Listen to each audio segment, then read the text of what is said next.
Facebook is sticking by its assertion that the breach of its over 500 million users' data was not a cause for concern. So much so that a leaked company memo reveals Facebook will now frame the cyber attack as an industry problem, not a service provider problem. Tech expert Toby Shaksha unpacks this and more. So it appears, Toby, who's going to pop up any minute, that Facebook is probably expecting more incidents. What do they plan to do?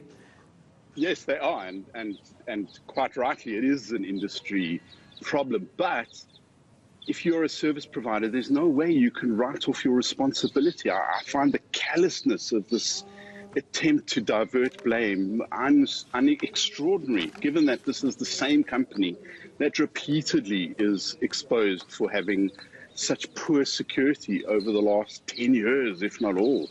You know, the problem is Facebook provides something. We sign an incredible amount of SLAs, service level agreements, and user conditions, and they can use our data, and they collect all of this data. Well, if they're collecting it, they have a responsibility to safeguard it, which is, of course, why they are so terrified of the EU's privacy regulations called GDPR, because the fine can be up to 10% of your revenue. Now that's a a significant amount of money, but you know, Facebook said, you know, when the hack was revealed, this 533 million users' data was scraped, including 14 million South Africans. Facebook has put out a statement essentially saying it's partly, or not at all, the user's fault because we haven't turned on all the security settings we should have. Absolutely, you should turn on all the security settings, always turn on two-factor authentication, use an authenticator app rather than an SMS. But still, if you are the service provider, your job to deal with it. It's kind of like the SAPS saying, yeah, you know, all of this violent crime, it's an industry problem. It's not a service provider problem. Okay, you know, I'm going to jump in because we've got very little time this morning, sadly. Tell us about Apple's own chips and what they're doing with it.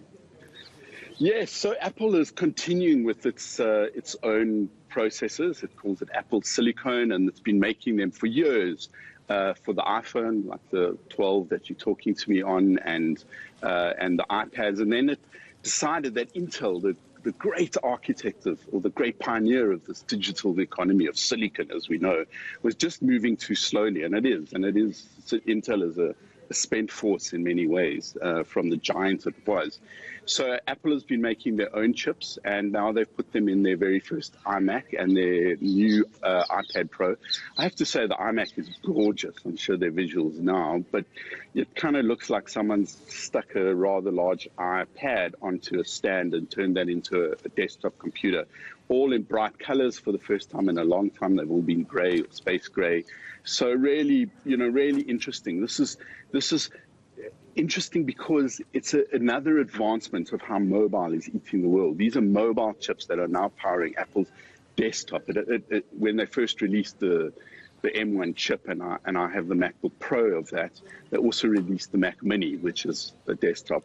So interesting move by them, and it's interesting to remember that Apple's revenue, 23% of Apple's revenue comes from services now. So it's not selling devices, it's TV subscriptions, buying more storage from them, et cetera, et cetera. So good move by Apple. And I'm sorry we didn't get to see those pictures while you were talking, but tell us about Capitec app that's impressed you so much.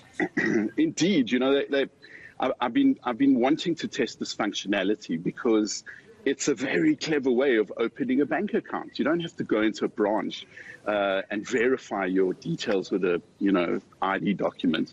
There is a bunch of data that can verify it, which is the Home Affairs database that has a picture of our faces, our fingerprints, etc., etc.